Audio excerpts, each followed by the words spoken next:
All right, so you're the normie that wandered into the movie theater halfway through and you're wondering what's going on. This is Donny Cast number 13 on the 15th of June 2022. I am your host Walter on the Good Lie and the Greater Good, and there's a metric fuck ton of news today. So let's get into it. So first off, if you're wondering, this is the flag for the state of Rhode Island, and there's a reason why it's up there. And we'll get into it. So first things first, as the title says, the Fed finally jump in to try and fix the problem of inflation that they caused by making it worse. The Fed announces 3/4 percentage point rate hike to control inflation. This is what the rumor was coming out on Monday that caused the stock market to dip. In order for it to be declared a bear market, that the Fed was indeed not going to raise it 0.5, but 0.75. They did it. So welcome to the Thunderdome. As the next article I bring up says, with PJ Media, that the U.S. economy technically enters a recession today. They point out that there's been zero growth so far for the second quarter. Atlanta Fed quarter two GDP tracker is at 0.0. Technically, that means we're in a recession. But we already knew that. This is just the stupid experts, as I pointed out yesterday in one of my videos highlighting the economy stuff that we already knew. So we'll get further into it. In other good news department, Biden is planning to go to Saudi Arabia, and all intents and purposes, it looks like he's going to get down on his knees and grovel to the Saudis in order to get more oil coming in with lower prices, because hey, incompetence doesn't just operate at the Fed, it's also in the White House. And I believe that, like a redhead stepchild, we're going to circle back to the Biden administration a little bit later. But for the time being, this is the story that I kind of picked to highlight the day. The Rhode Island Senate passes 3 gun-related bills. Just for a little clarification on this, Rhode Island was the first of the 13 colonies to renounce its allegiance to the British Crown in 1776, May 1776. It was also the last of the colonies to ratify the United States Constitution in May of 1790. And that was only under threat of trade tariffs from the other, the United States at the time. And assurances were made that a Bill of Rights would become part of the Constitution. Fuck you, Rhode Island. Kneel harder, you pieces of shit. We no longer are going to have a shared culture. You no longer have a shared culture, because your culture of your state was to be the first one to pick up arms against tyranny and the last one to capitulate to non-libertarianism. And you're also one of the first ones to get down on a knee and burn your own culture to the ground on the altar of virtue signaling. So the 3 gun related bills that they passed were they immediately outlawed magazines over the capacity of 10 rounds. They raised the age to buy guns and ammunition from 18 to 21. And by the way, the Ninth Circuit has already said that this is illegal or unconstitutional. So bang up passing a law that may not stand up to scrutiny down the line. And then finally, the ban of open carry of loaded shotguns and rifles in public, which again will do nothing to stop mass shootings, because all those mass shooters are going to stop and go, I can't carry this loaded because a Rhode Island law says I can't. So as I point out, cuck, Rhode Island, the state of Rhode Island, cuck. So anyway, let's get back to other news that's going on in the world today. On Second Amendment news, so Australian teen charged with 3D printing his fully functional firearm. And as you can see, this Nerf gun that he 3D printed. So again, I look at anybody that wants to talk about gun control and say anything, because it's a moot point. 3D printer stuff, First Amendment is the plans for what you're going to print on your 3D printer, and then you get a Nerf gun to go shoot up a school. So this isn't where Australia. And by the way, if you weren't aware, Australia voluntarily gave up their rights to guns, and now they're being put in COVID concentration camps and being beset by not just outside invaders, but also the tyranny of their own government, who has decided that they're just going to come kick your door in whenever they feel like because of bad tweets. So anyway, let's see. Breaking news right here on my feed. Money laundering report says former BC government didn't do enough. So I don't know exactly what that is. I'll click on it in case you're curious. Canadian press, obviously. Money laundering report faults BC Liberals in RCMP, Royal Canadian Mounted Police, but finds no corruption evidence. Yeah. So I'll leave this up for later. I'll have to look at it on a later date. I have no idea about what they're talking about at this point in time, but I am a little curious, probably like yourself. So next thing we have, back to node share culture in the United States anymore. So Ohio allows those 21 and older to no longer carry a permit or complete the 8-hour handgun training course to carry and conceal a firearm. Went into effect on Monday. It also outlines that you no longer have to inform a police officer that you are concealed unless specifically asked, which is also good because this is a First Amendment issue and a Fifth Amendment issue. So I really love this law. This jumps Ohio to the list of states that I want to move to. I do love my freedom and my ability to protect myself and people I care about. So this gets a thumbs up from me in the good idea department. So moving forward from there, we go to another thumbs up. Good old West Virginia has just barred 6 of the nation's biggest financial firms because of their bias against fossil fuels. So West Virginia is a big coal country. And they just basically said, if you're going to talk shit and be dumbasses, then you can kick rocks and not get state contracts and not get money from the state, which I already have a little bit of an issue with in general. We should probably limit the amount of hand jobs that we be giving to the private sector from state money. By the way, a stupid state like California has already done similar things. So there's already precedent of saying, if you want to have policies that conflict with what at the very least, if it's not the culture, it's the elected government's policy, then you can go find someplace else to do business. West Virginia ain't California, but at the very least, it's good that a state is drawing a line in the sand against the tyranny of unelected officials. So moving forward here, in yesterday's news, we talked about James Patterson. I should have put this after Rhode Island. James Patterson saying that white male writers experience some other type of racism. Well, he got backlash, and now he's taking a knee and saying white male writers are victims of for saying that white male writers are victims of racism. Hey, James Patterson, you might want to check your wife's purse for your ball sack because you dropped them yesterday. Moving forward, let's see. Just in case you're curious, I saw this.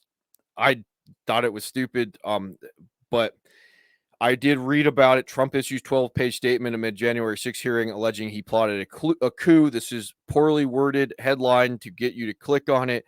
No, Trump did not say he plotted a coup.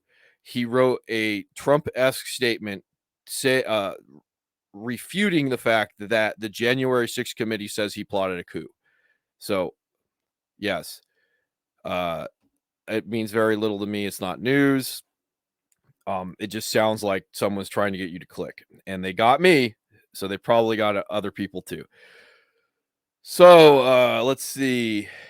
Conservative lawyer John Eastman was told to get a great fucking criminal defense lawyer. House January 6th committee. I honestly didn't mean to cuss there, but it just pops in my head. Might as well pretend that it doesn't say that. So anyway, I I believe John Eastman is a environmental lawyer, and somehow, way, shape, or form, he got to be the parrot in Trump's ears, and he was the one, leading the charge towards alternative methods to deal with the potential for election fraud in the 2020 election. And then when January 6th happens, he called the White House lawyer, and they didn't want to listen to anything that was going on, and they basically told him, he needs to get an effing lawyer, because they're not going to back him in whatever stupidity that was up to. The only interesting thing about this, other than what was written down here at the bottom, about all he wants to hear from Eastman is orderly transition.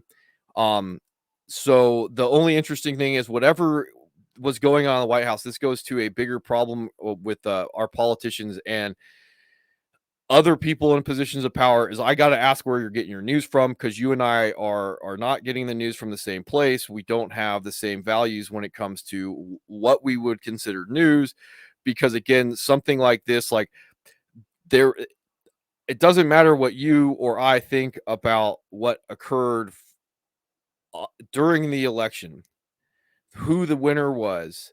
What matters is the integrity of the election process. And those people who had legitimate questions should have had their questions honored, because again, to have a shared culture, to have, some type of country, a functioning country, everyone, or a a heavy majority of people have to believe in the same thing. And there are polls that out there, and you can believe polls or not believe polls. I have problems with some of the polls that are put out there, that, like, a heavy amount of Republicans don't believe in the veracity of what happened in the 2020 election. Point being, you have to go through the process, even if it's just a dog and pony show, to show everybody that, no, this was by the book. And those people that are saber rattling are just doing so because they're sore losers. That's not what happened after the 2020 election. So those people that should have had the vested interest in seeing that process play out, and the other people that would have had the interest in Trump winning the election, for instance, his own inner circle, the White House, didn't have any desire to see that. And like I said, I'm curious where they were getting their information from, and we're going to get into some tomfoolery with the news here down the line. They didn't get it from some of the same sources that were out there reporting, even to the point where you had a former Attorney General Barr talking about that he saw Dinesh D'Souza's 2,000 Mules, and he was thoroughly not impressed by it. And Dinesh D'Souza said, well, let's debate me over it. So it makes me wonder if I haven't seen 2,000 Mules. I've seen and read about the content of it. It is interesting at the very least. Makes me wonder if Attorney General Barr even watched the movie in the first place, or he's like me and said, well, I've just heard, you know. And again, in this place, there were a lot of other people, especially those that showed up on the steps of Congress on January 6th, that had questions about January 6th, and your response is, get a fucking criminal defense lawyer. Yes, that makes me feel like you know what's going on. Um, let's see. So the red wave appears to be coming. It appears to be coming in full force. There's a certain amount of questions about whether or not we're going to get your quote unquote MAGA Republican, or you're going to get your Rhino Republican. So what this is talking about here is you're having the Republican primaries that are starting to come down the pipe. Liz Cheney, who's one of the few one of two Republicans on the January 6th committee right now, she's tracking to get blown the fuck out in Wyoming, because she's a carpetbagger. And in this case, it's talking about impeachment vote fails GOP Representative Tom Rice. Tom Rice is one of the few GOP members, the Republicans, that voted to impeach Trump after January 6th, and South Carolina appears to have rebuked him.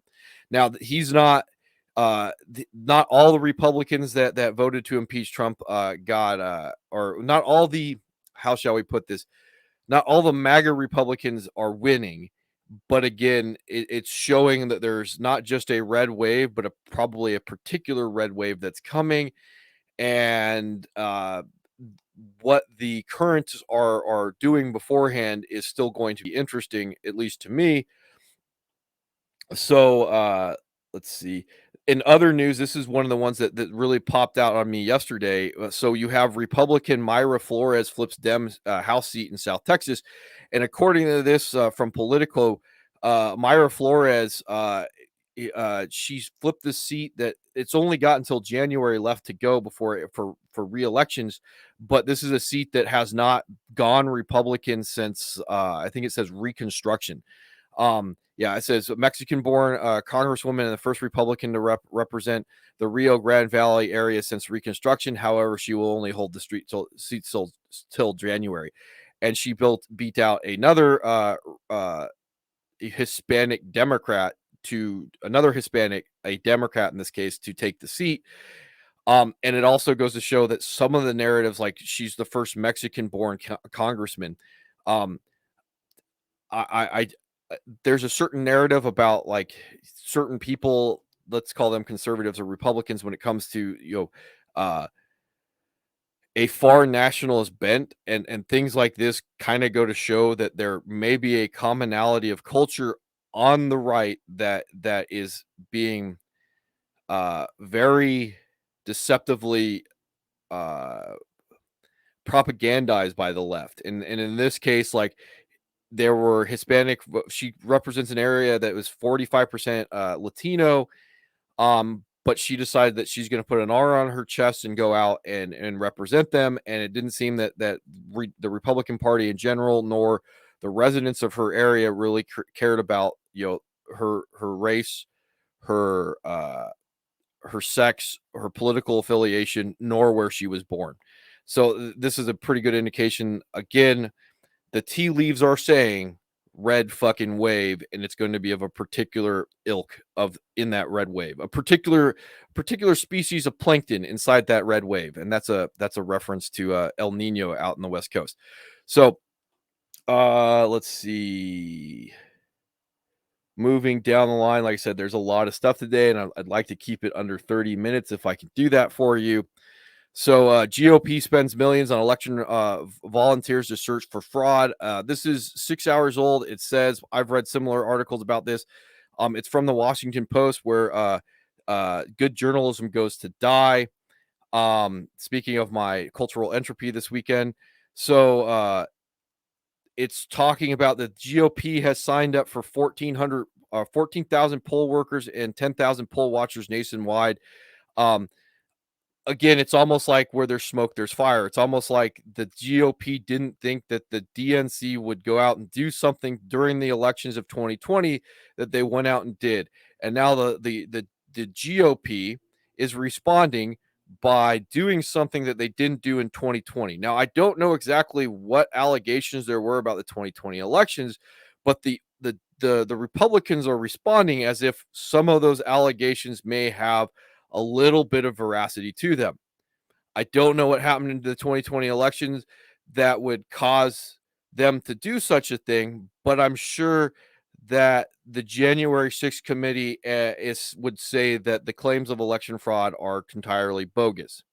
But again, if the left-leaning Bezos-owned Washington Post is writing stories talking about how the GOP is spending millions on election volunteers to search for fraud, I wonder if there's any fire with all that smoke. I wonder. So let's see. Moving another step forward, we have, let's see, New York Post. Sometime today, internet. FBI senior official Michael Steinbach had numerous contracts with Media Watchdog.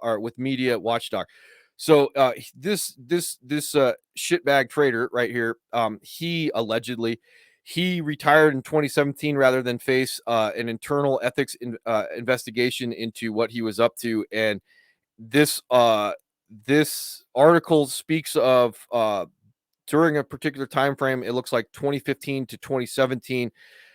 Steinbach was having lunches and dinners and drinks and soliciting tickets to certain events, all while interacting with journalists. Now, no one knows what exactly occurred at any of these places because, he never sat down to explain himself. He just took his walking papers and took his ball and went home.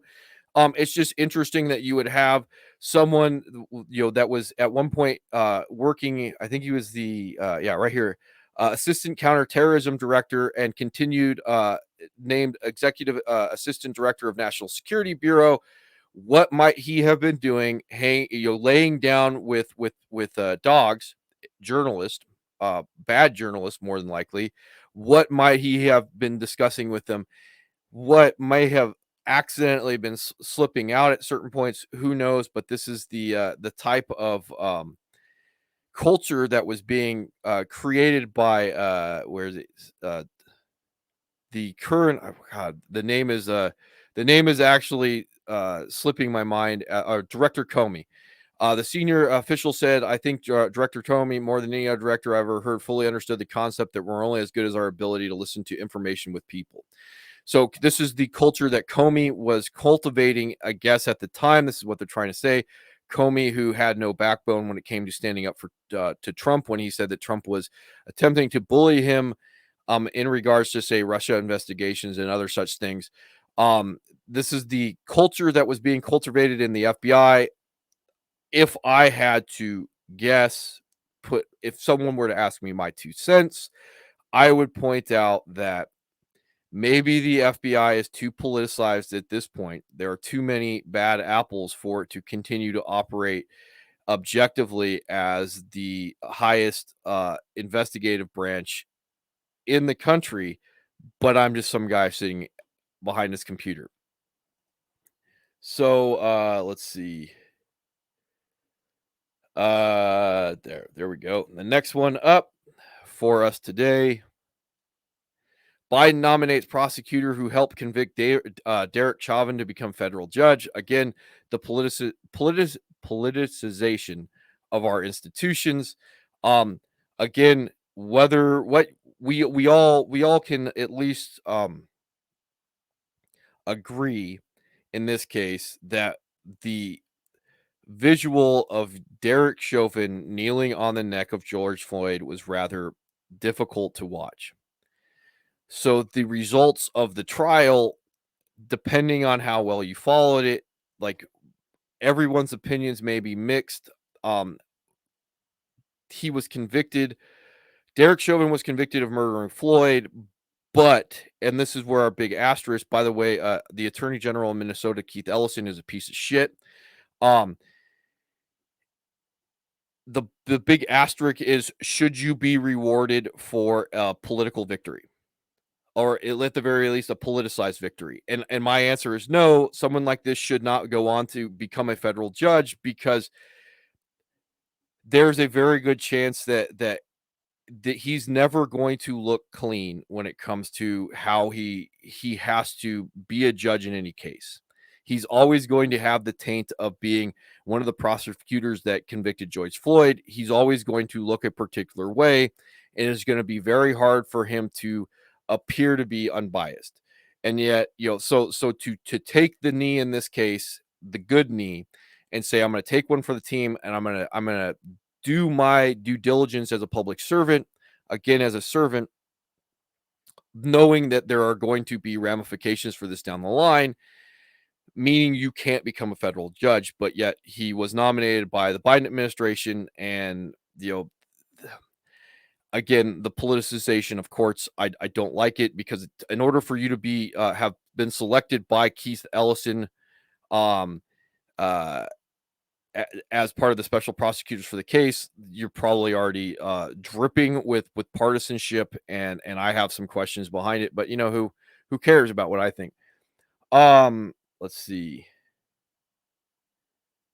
Going on, we have about the politicization of positions.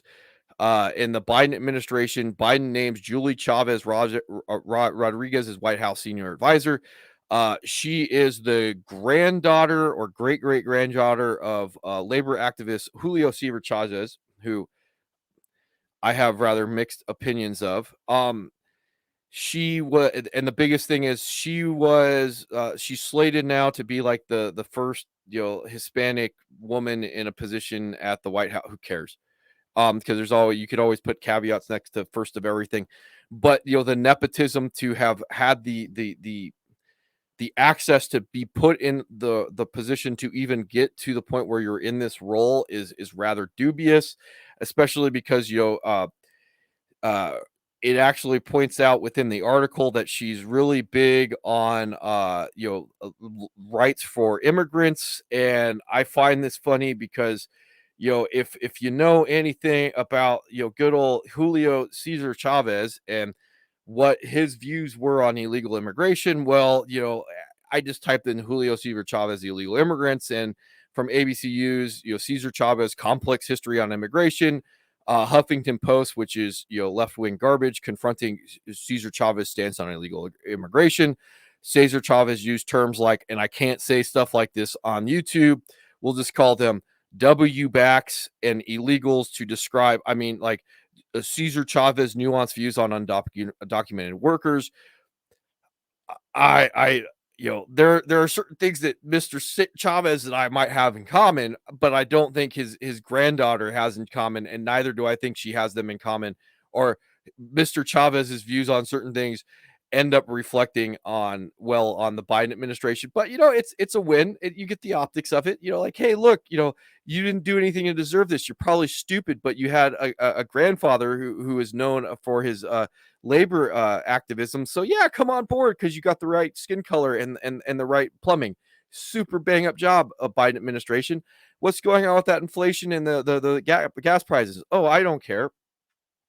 So let's see, where did I leave off? Oh, and another you fail and you win for the Biden administration. So he's tapped former Atlanta Mayor Keisha Lance Bottoms to the White House staff. She's a moron. Here's her picture. Just to show you how you fail upward within this certain branch of the government at this point, or politicians. I believe it's this that I tabbed to show that good old Keisha Lance Bottoms, who I swear was just in blackface. Um, these are the crime statistics for Atlanta. And the Wikipedia page says crime in Atlanta, Georgia, is above the national median and has been a major problem for the city since middle 20th century. Atlanta's public safety improvement between 2001 and 2009 occurred not because of her. So, anyways, like, bang up job of becoming the mayor of Atlanta and then running the city further into the ground. There's also questions about the veracity of the uh elections that will be going on within Atlanta. That's Fulton County. Fulton County is not Atlanta, but you kind of get the gist. But fail upwards, fail upwards. Good thing that we're choosing by actual competency and merit, and not because of skin color and political ideology. Let's see. Moving forward, this is a story that I've been kind of tracking. I don't really have a fully formulated idea on it. So the Navy fires five officers in less than a week. I've been reading each individual story. There's not a lot behind them.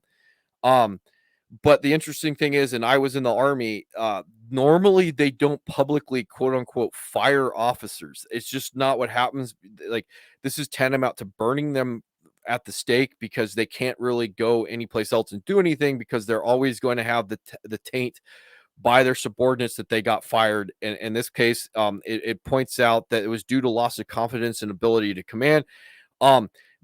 That doesn't usually happen. They'll just quietly move people, and they'll tell the rank and fire that no, they were doing a good job. It's just time for them to move on to bigger and better things.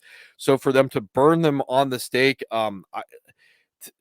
there's something going on in the Navy. I don't know exactly what it is. So they're either being shit canned because they legitimately suck so bad that they need to be moved out, and that brings up questions about their competency in the first place to have gotten the command and the position in the first place, or the other thing is ideologically they don't conform, and that can go either way, that they're actually good Navy officers that are getting burned because their ideology does not match the wokeism that's going across our military, or vice versa, that they are so woke that they're incompetent. Either way, their Navy careers are probably over. Um, but it's just something interesting that like how that you essentially have a swath of 5 firings, and it just could be coinky dink, but it's just interesting. I've read it, like I said, each individual one, and I'm like, huh, that's odd. And then someone finally put 2 and 2 together. It appears yesterday. It had the same thought process going on. Um, let's see. So this goes on if you've been following us on this channel talking about ESG scores. Uh, uh, so Harvard is a bastion of communism and stupidity. The degree that you get at Harvard is not just less than toilet paper. It is as Harvard has already admitted, they are an admittedly racist institution. So what this Harvard expert has to say, I don't care about. I just went through and ripped through the donation rolls for a councilwoman in Boston, Julia Mejia, who was accused of using her position on the city council to intimidate a Boston police officer just recently. And a few of the people in her campaign contributions were college professor types, and one was a former Harvard professor. So you putting Harvard professor at the beginning of your article to me says, I don't care what this person has to say, they're probably wrong. But what someone like Market Watch is talking about, and I don't know if Market Watch is good, bad, left, right, or in the center, but what someone like Market Watch is doing by putting Harvard expert is by saying, well, there is some weight behind what this person is saying, because Harvard is supposed to be some prestigious institution, and then they're hot ideological garbage at this point. At this rate, like, you might as well go get a degree from 7-Eleven. Probably has a little bit more competence than Harvard, because you're going to take that Harvard education and parlay it into some ideological institution that doesn't care about your competency. So they warn of a potential harm to index investing as Republican bill takes on woke fund managers. In this case, this is that ESG score, um, particular that Mr. Tedrick Cruz from Texas, the swarmy one himself, is involved with this. This is the I forget the name of it off the top of my head because I'm just blanking as I sit here, but there's a particular line of investing that has more to do with your long-term sustainability on things like environmental social governance score, and less to do with your profitability as a company. It says BlackRock currently offers it about 40% of index clients. So like this is, I am going to take your money and I'm going to invest it ideologically, and I'm not going to care about the business model of the company and its long-term prospects, because a company like BlackRock is just going to tell me it's a good company because it has a good ESG score. So I don't particularly like the government putting their snout anywhere, but in this case, the government might want to look at not currency manipulation, but stock manipulation that's going on in investment companies, because they're creating a cabal to tell other investors what companies should have value and which companies should not have value. And that's after they own sizable shares within these companies in the first place, to control their internal decision making, and they can just lean on them and essentially extort them. As my co-hosts and I have talked about on other podcasts, this is like BlackRock walking into some Italian butcher shop and saying, if you pay us money, we won't someone else won't burn down your shop. And that's what Congress is essentially trying to get involved with, because you're just going to have a lot of business failings, because they're not going to be doing sound economics. They're going to be sacrificing themselves on the altar of postmodern, intersectional feminism, critical race theory nonsense.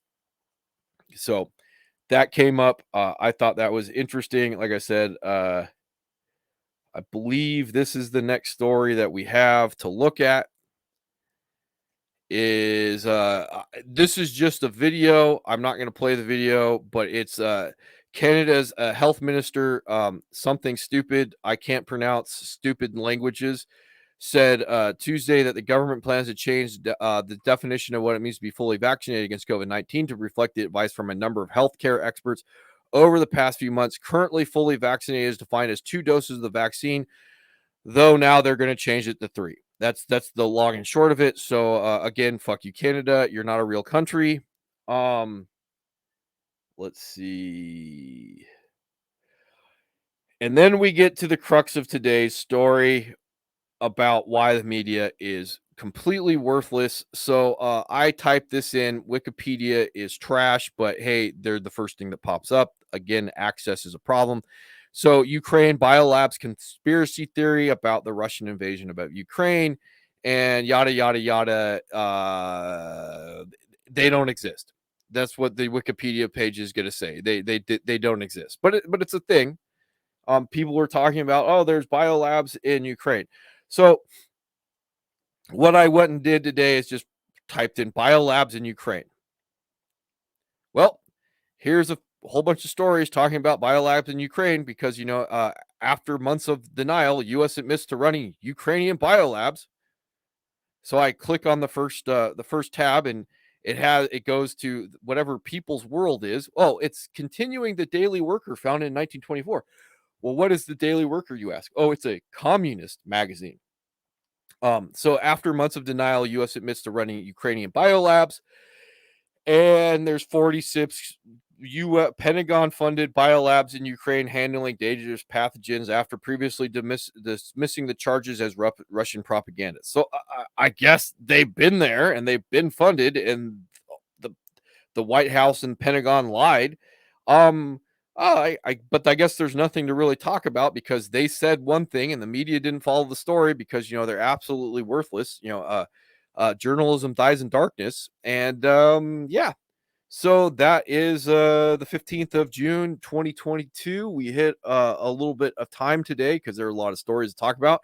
I will probably look into that RNC, or excuse me, that story on Canada and the money laundering that was popped up in the middle of it today. So anyway, this is Donny Cast number 13. If you're still with me this long, that's awesome. If you could hit those buttons, like, subscribe, leave me a comment, tell me I suck, whatever. And we'll get after it again tomorrow. Anyway, yeah, don't be Rhode Island and don't be a cuck.